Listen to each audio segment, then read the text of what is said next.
This episode of The Modern Rogue brought to you by Upstart. Find out how Upstart can lower your monthly payments by heading on over to upstart.com/rogue. Spell it right though, R-O-G-U-E. I feel like a fraud and a Philistine, and I don't belong, and I feel like it's your fault for bringing us to a real winery. I'm used to making bootleg stuff, like we're in prison, making them out of hot tamales and whatnot. What is happening right now? Hi, I'm Brian. Brian, I'm Chris. We are not making prison wine here. Oh, thank goodness. Or trying not to make prison wine. Right. We've done all the stuff in the past of mixing weird chemicals and weird candies to make wine, right? And so I thought, if we're gonna do that, we really gotta make a real wine trip. We go to a place that actually makes real wine. Yeah. Out of real grapes. Yeah, right?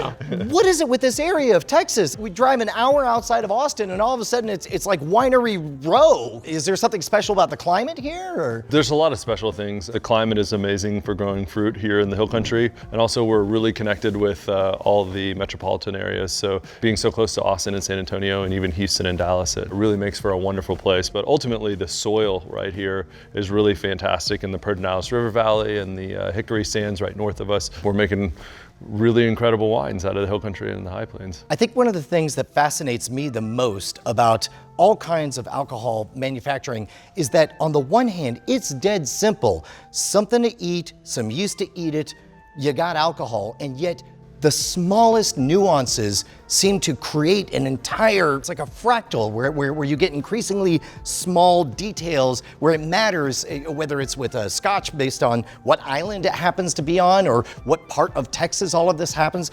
Everybody's got their own process. I want to get the real sauce on how do grown-ups make wine. Well, you could ask 100 different winemakers and get 100 different answers, but ultimately I think we can all agree on that where the grapes are grown really matters. The soil, the air, the vintage, the amount of rainfall, the vineyard managers all go into what the grapes taste like. It very much changes the wine. And I would say 70-80% of a wine is the grapes, and then that last little 10-20% is the winemakers. We pick grapes, there's just like week to 2 week long period of actually like converting the sugar into alcohol, right? Then we go to a stage called élevage, which is aging, right? And then there's all these different aspects of aging right behind us. We've got concrete, we've got wood, and then these wines lay down from 6 months to 2.5 years.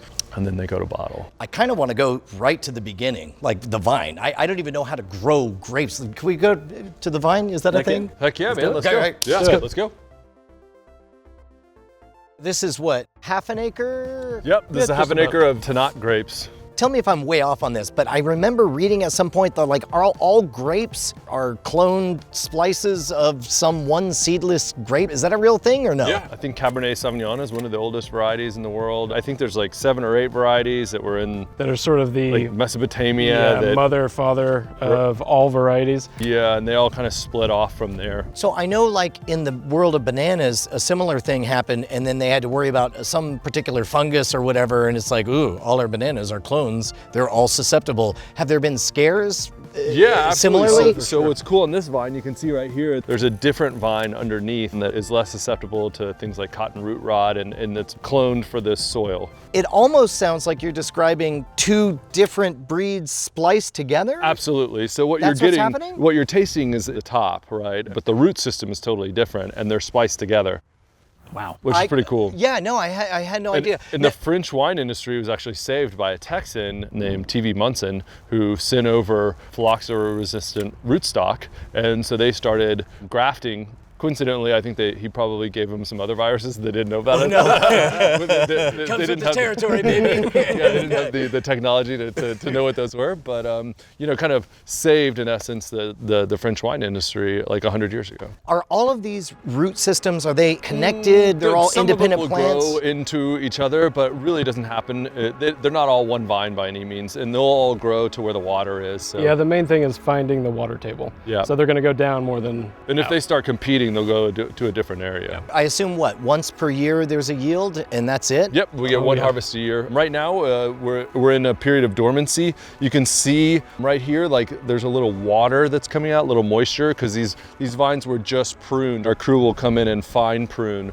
and save only just a few buds for this year, and then there'll be vines that will pop out and make more canes and produce the fruit for next year. And why do you do that? Why don't you just leave what's there? The vine's natural state is to like literally grow up a tree, right? I mean, this is all this structure here is, man trying to harness the energy of the grape and also make it more uniform, so where we can help grow it more efficiently, pick it more efficiently. I mean, 500 years ago, 1,000 years ago, they were literally like going up in trees and like. Do machines do the harvesting now, or is that still all by hand? We do both. We machine and hand harvest to be able to pick the grapes as fast as we need to pick them. It's not necessarily realistic that we can pick everything by hand.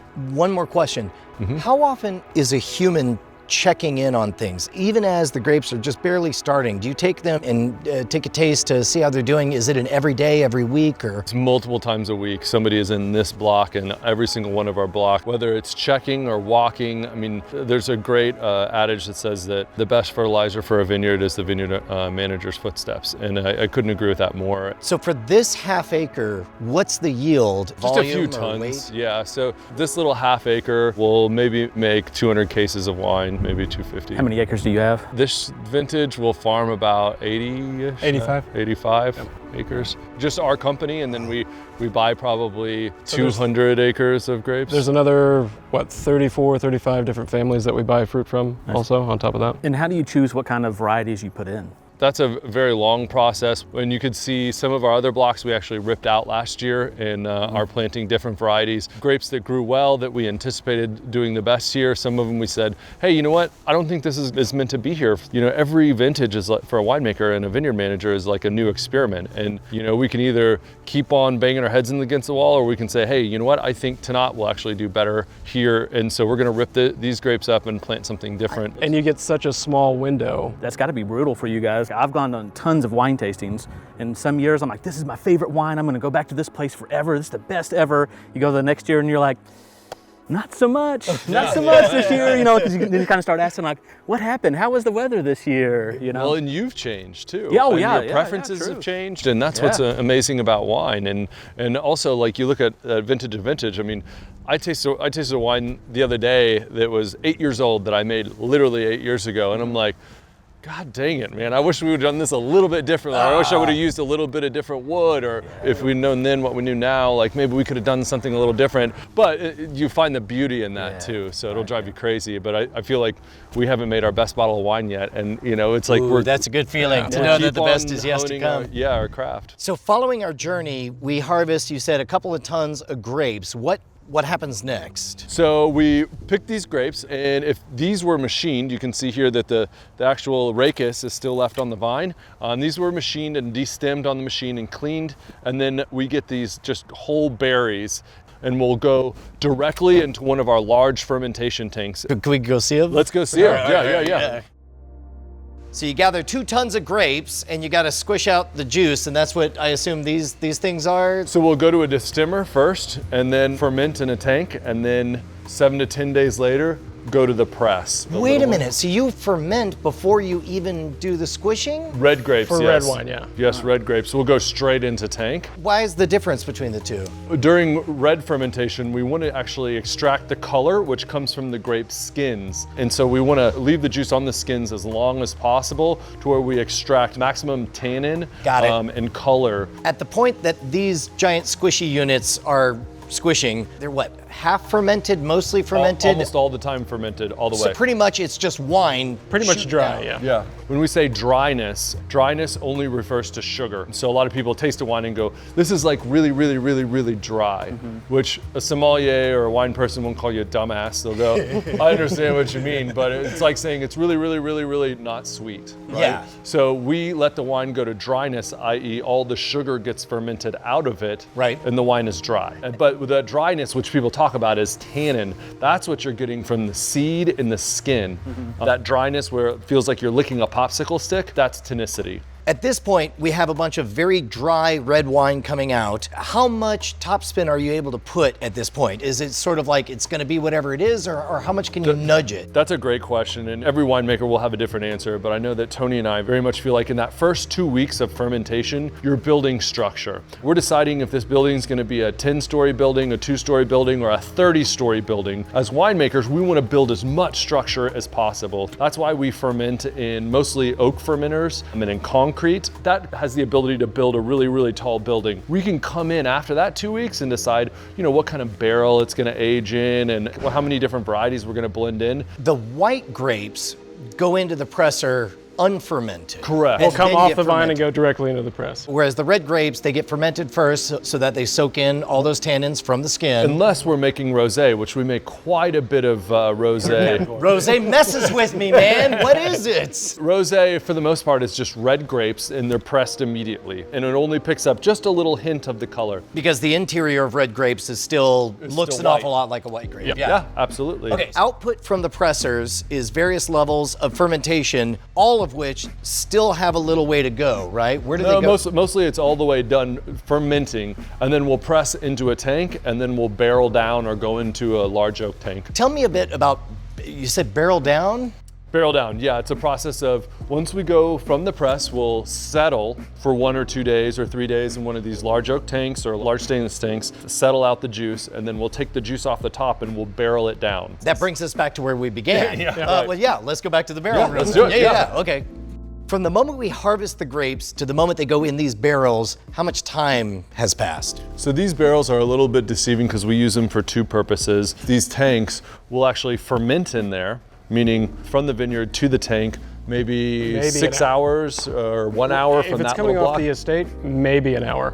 Wow. Just as long as, if we're set up with all of our equipment. The actual nature of the wood will affect the profile, the taste profile? Absolutely, these are all French oak tanks. They have tannin actually in the wood. They absolutely affect the fermentation. They also breathe too, meaning there's oxygen transfer. It's a constant flow of oxygen that feeds the fermentation. When we talk to our friends over at the Whiskey Tribe, they talk about how in the whiskey world, there's some amount that evaporates. They call it the angel's share. Is there an equivalent to that in the wine world? Absolutely, especially in Texas too, as dry as it is. We definitely lose some to the angels, and then we have to constantly come in and top. Now, with whiskey, you just leave it, right? And it continues to evaporate. Oxygen after fermentation is really our enemy. So we're constantly having to replace the wine that the angels take because otherwise the wine has a greater chance of getting spoiled and oxidized. How much different is the time spent in barrels here versus like in California or France or anything? Similar, same thing. Okay. You know, so the heat doesn't affect it that much different? well, everything's cooled. We temperature Okay. control absolutely everything. The humidity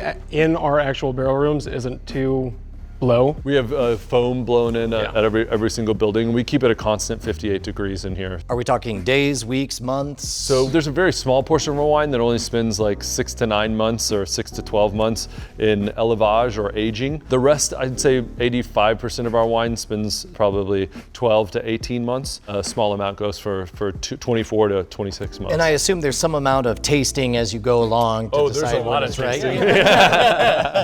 But the important part is once it goes in the bottle, like that's like a shipped product and it's done and it won't change over time? No, or it will. So Okay. that's where a cork comes in. So basically the wine is aging in a little bit more of a rapid pace. And then once you put it in a bottle, it slows down. Got it. But it's still aging, especially through a cork, because just like wood can breathe, concrete can breathe, corks can breathe. Just That a process of- minute amount of oxygen from the ambient air inside into the wine. And every wine is going to die. That's so wild to think like the story never ends. Like from the moment it gets planted in the ground to the moment it eventually gets consumed or spat out. Like or turns to vinegar, because every wine is either going to get oxidized or turn to vinegar. Yeah, it's a big part of our program is knowing what that wine is going to do in the future. Is it a month from now? Is it a year from now? Is it 5 years from now? What that wine's going to taste like. And when in the process do you decide, like with the whiskey guys, we learned it's been barreled for a while, you go and taste it, one barrel will taste like crap. And then they'll decide, okay, so now we need to do something with this. And they'll start blending, mixing, changing barrels. Do y'all have the similar kind of process where you taste it and be like, ooh, that needs a Cab Franc added to that? We'll taste all the way through fermentation, and then once we barrel everything down, we give it a month or two, and then we'll really start deciding where that wine is going to end up. So Do you guys like form your own task forces where it's just like you guys are the council of Elrond and you're going to decide, you know, which makes it and which doesn't? The council, we should start calling it. Well, we take our winemaking team, we all come in, we start tasting very early on, we start taking notes, and then we start making small changes. If a wine's really starting to go on a bad path, we look at either selling it to another winery or what do we need to do to correct that or blend it, and we do that very early on. It's so fascinating. Of all of these, are any of them about ready to be, do you call it decanted? What do you call it when you actually open and let it out? Absolutely, let me grab a glass.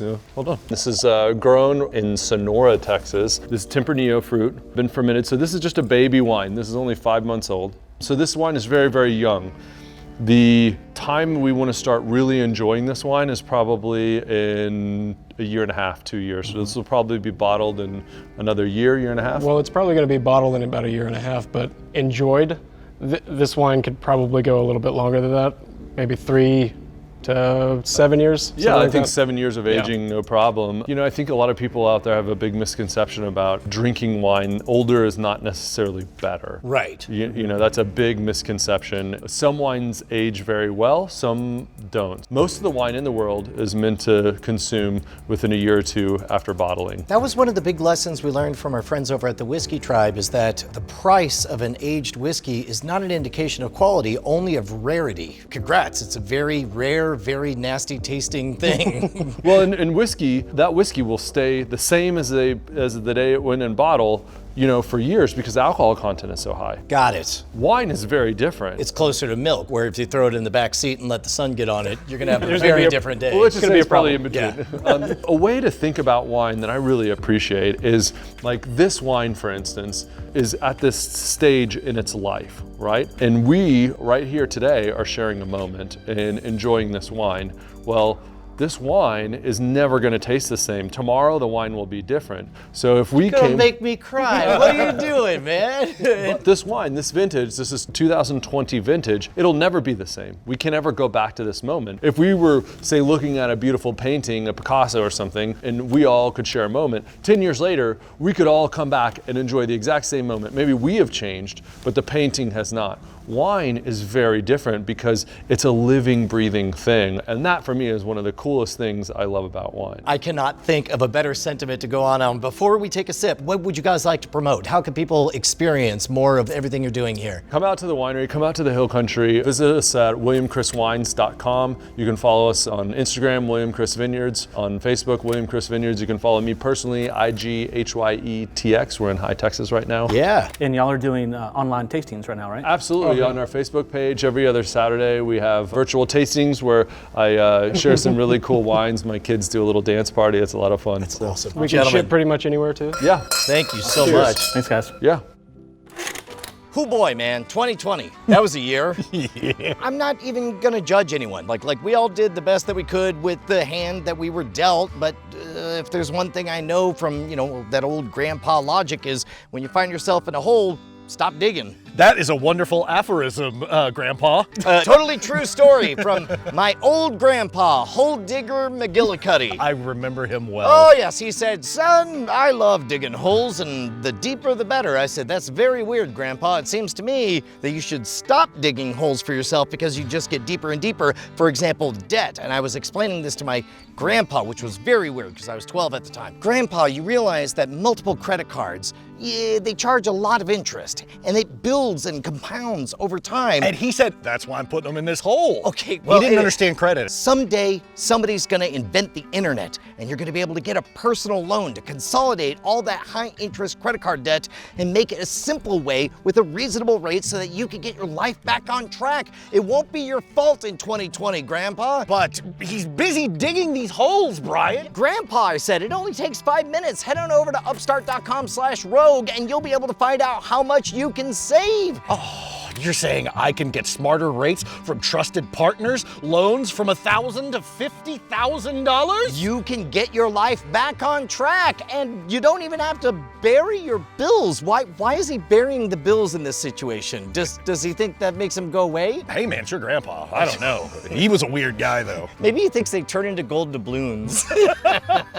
It's like fossil fuels, The right? important part is that you can take control of your own financial future with lower interest rates by heading on over to upstart.com/rogue, R-O-G-U-E, spell it right. What do you think of that, Granddad? Are you saying that loan amounts are based on my credit, income, and certain other bits of information that I provide in the loan application? Yes, also I'm pretty sure I just invented the internet. Hold on, I have to go register some domains. No, fill this hole! I have to go to upstart.com/rogue Makes so sense I can to me. consolidate. There it is. Offer and link in the description below. I do want to taste some stuff. Our plan, it's working. These guys think they'll be on a YouTube show.